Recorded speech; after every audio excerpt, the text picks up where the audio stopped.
1 Corinthians 10, "For I do not want you to be ignorant of the fact, brothers and sisters, that our ancestors were all under the cloud and that they all passed through the sea. They were all baptized into Moses in the cloud and in the sea. They all ate the same spiritual food and drank the same spiritual drink. For they drank from the spiritual rock that accompanied them, and that rock was Christ.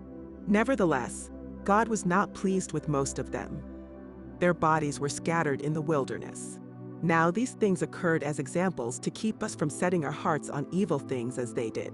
Do not be idolaters, as some of them were. As it is written, the people sat down to eat and drink and got up to indulge in revelry. We should not commit sexual immorality, as some of them did, and in one day 23,000 of them died. We should not test Christ, as some of them did and were killed by snakes. And do not grumble, as some of them did and were killed by the destroying angel. These things happened to them as examples and were written down as warnings for us, on whom the culmination of the ages has come. So, if you think you are standing firm, be careful that you don't fall.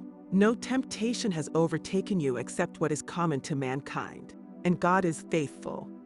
He will not let you be tempted beyond what you can bear. But when you are tempted, He will also provide a way out so that you can endure it. Therefore, my dear friends, flee from idolatry. I speak to sensible people.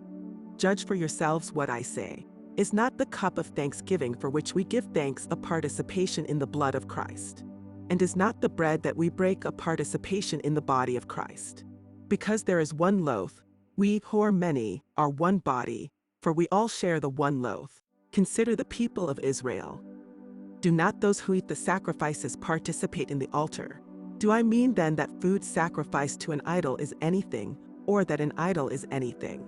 No, but the sacrifices of pagans are offered to demons, not to God, and I do not want you to be participants with demons. You cannot drink the cup of the Lord and the cup of demons too. You cannot have a part in both the Lord's table and the table of demons. Are we trying to arouse the Lord's jealousy? Are we stronger than He? I have the right to do anything, you say, but not everything is beneficial. I have the right to do anything, but not everything is constructive. No one should seek their own good, but the good of others. Eat anything sold in the meat market without raising questions of conscience. For the earth is the Lord's, and everything in it. If an unbeliever invites you to a meal and you want to go, eat whatever is put before you without raising questions of conscience. But if someone says to you, "This has been offered in sacrifice," then do not eat it, both for the sake of the one who told you and for the sake of conscience.